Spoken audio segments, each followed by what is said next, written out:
Good morning, everyone. Today's story is about David, our hero. Now, throughout his life, David had a big heart for God. You're about to learn how David trusted and followed God.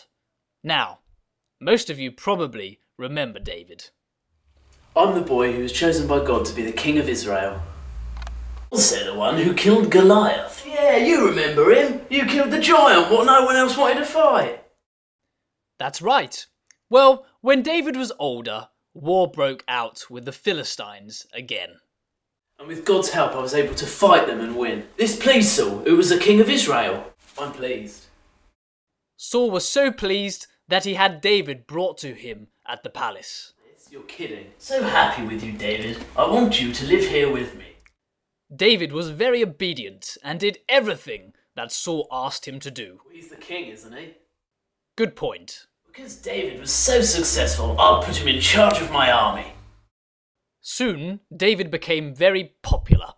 The people loved him. We love David, we love David, we love David, yes we do.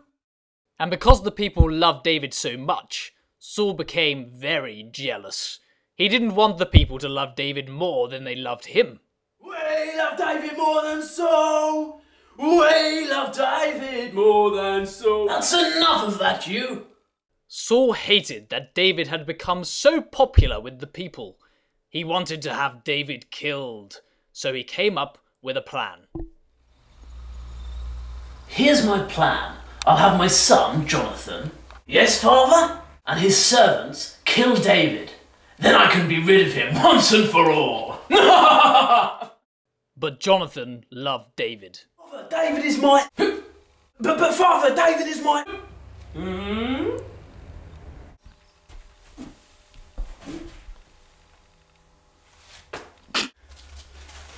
But David is my friend. Saul did not listen. Can't hear you. So Jonathan warned David of his father's plan. I was looking for you. You've got to hide. I'll have a word with him and see what I can sort out. Thank you, Jonathan. Jonathan talked to Saul about David. No reason to kill.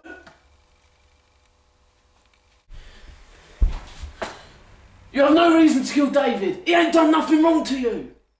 You know, Saul, he's got a point. Perhaps you're right. Perhaps I won't have David killed.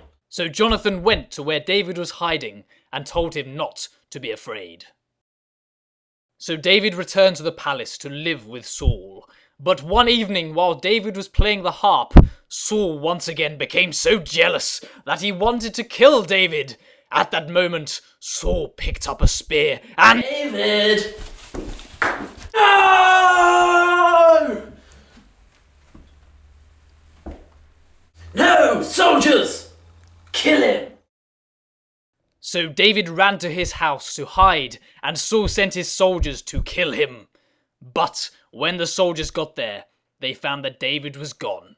He had escaped. David has gotten away, but I shall find him. And Saul did find David. I found David. But again, Saul decided not to kill David. Did what? Yes, you did. Okay. Many years passed, and Saul once again met up with David. This time, however, things were different. Saul had followed David to the desert. There he stopped to rest inside a cave. Boy, am I tired. David and his soldiers were inside the cave also, but Saul didn't notice them. One of the soldiers said to David, "This is the day the Lord spoke of when he said, 'I will give your enemy into your hands for you to deal with as you wish.'" He said what? He said David had the chance to kill Saul in the cave. David and his soldiers outnumbered Saul, and they could have easily killed him, but David chose not to.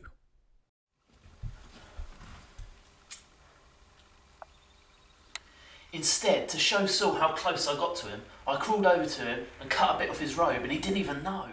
But after he had done it, David felt really bad for cutting a piece of the robe. He felt bad because back in those days, your robes represented your power. So David ran out the cave to tell Saul what he had done. Saul, wait! I want to show you something. What is it? I cut this off your robe in the cave. A piece of my robe? You should have killed me. I could have killed you then, but I didn't. I trust that God will be the one who punishes you for the wrongs that you've done to me. So David let Saul live. Saul broke down and cried. You are a good man. You have treated me well, but I have treated you badly. May God reward you for how you have treated me. Saul knew that one day David would be king. That meant David would be king over Saul's own family. Knowing this, he asked David to make him a promise. He asked me not to harm any of his family when I became king. And David promised. You'd think that this is the end of our story. One more you can learn. 1 Samuel chapter 26 is where you need to turn. All of us wish you well. Do come back again next week. There's another story to tell.